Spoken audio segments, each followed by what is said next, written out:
Bonjour et bienvenue, voici notre tour d'horizon économique, géopolitique, sanitaire et boursier. Nous sommes le lundi 28 mars et pour comprendre comment tourne la planète finance, et ça tourne vraiment à la farce, c'est sur la bourse au quotidien et nulle part ailleurs, et l'épisode du jour s'intitulera tout naturellement, puisqu'on ne voit pas comment ça pourra aller plus mal, allez, on se met plus de pourcents.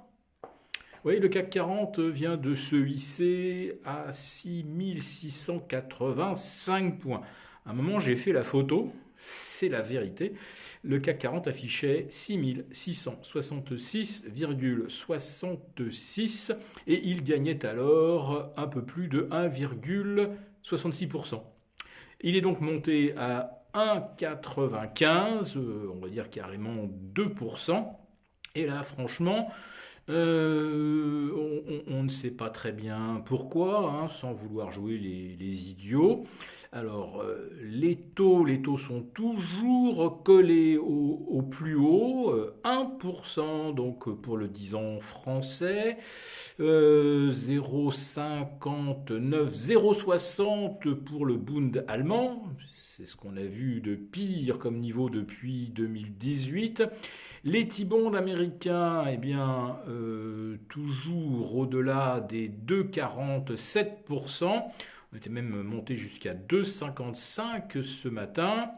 Là encore, ce sont les pires niveaux qu'on observe aux États-Unis depuis 2019. Et puis, la semaine dernière, le S&P 500 a pris 1,8%, alors que le rendement du 30 ans, du 20 ans, du 10 ans prenait entre 25 et 30 points, et le rendement du 7 ans pratiquement plus 40 points en une semaine. Une des plus grosses claques jamais prises par le marché obligataire au cours des 50 dernières années, avec une destruction de valeur sans équivalent depuis octobre 2016, je crois, voire le mois de mars 1987. Destruction de valeur absolument colossale. Le loyer de l'argent, en tout cas l'argent pour opérer à crédit sur les marchés, a pris 25 points, on va dire, pour schématiser, la semaine dernière, et les marchés d'actions US ont monté. Je vous le dis, ça n'est jamais arrivé. Depuis 1913, depuis que la Fed existe, un tel scénario ne s'est jamais produit. Et pourra d'ailleurs laisser de côté le fait que le baril de pétrole soit remonté entre-temps vers 120 dollars, que les prévisions d'inflation maintenant sont à 6,8% en Europe pour le mois de mars. On s'approche des 8 aux États-Unis et vous avez des marchés financiers, des actions qui ont repris maintenant plus de 16% depuis leur plus bas, alors que depuis leur plus bas, rien, mais rien ne s'est amélioré, ni le prix du baril, ni les conditions de taux, ni les prévisions de croissance, rien. Comment une telle hausse a-t-elle pu se produire ? À part un scénario de type bluff au casino, je ne vois pas.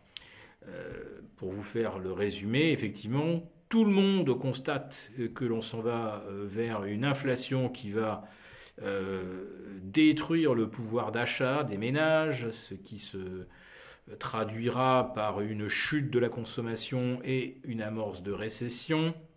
On a des conditions de taux qui sont les plus mauvaises qu'on ait connues depuis, je crois, l'automne 93 et début 1994. Je parle en termes de tendance. Et vous avez des marchés qui sont revenus au-dessus de leur niveau d'avant le déclenchement de la guerre en Ukraine. Hein, on est au-delà des niveaux du 22-24 février dernier. Donc expliquez-moi comment, sur des marchés d'actions, on peut être plus haut après le déclenchement d'une guerre qui n'est pas terminée, et avec des taux qui ont pris plus de 50 points, oui, plus de 50 points depuis le 10-12 mars dernier, où on avait commencé à se redresser.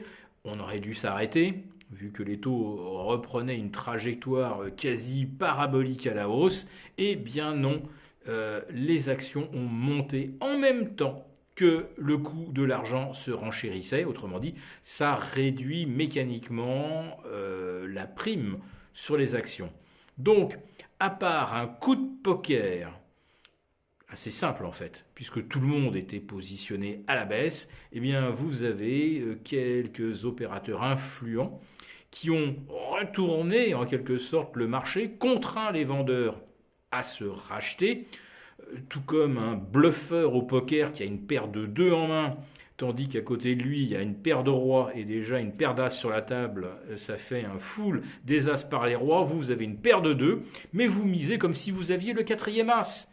Et il y a des gens qui y croient. Et il y en a qui jettent leurs mains parce qu'ils n'ont pas les moyens financiers de tenir, surtout pas avec des taux qui sont passés en l'espace de 15 jours de 0,4 à 1%. Si cette vidéo vous a plu, n'hésitez pas à nous mettre un pouce. On vous retrouve demain pour notre live avec les abonnés des affranchis.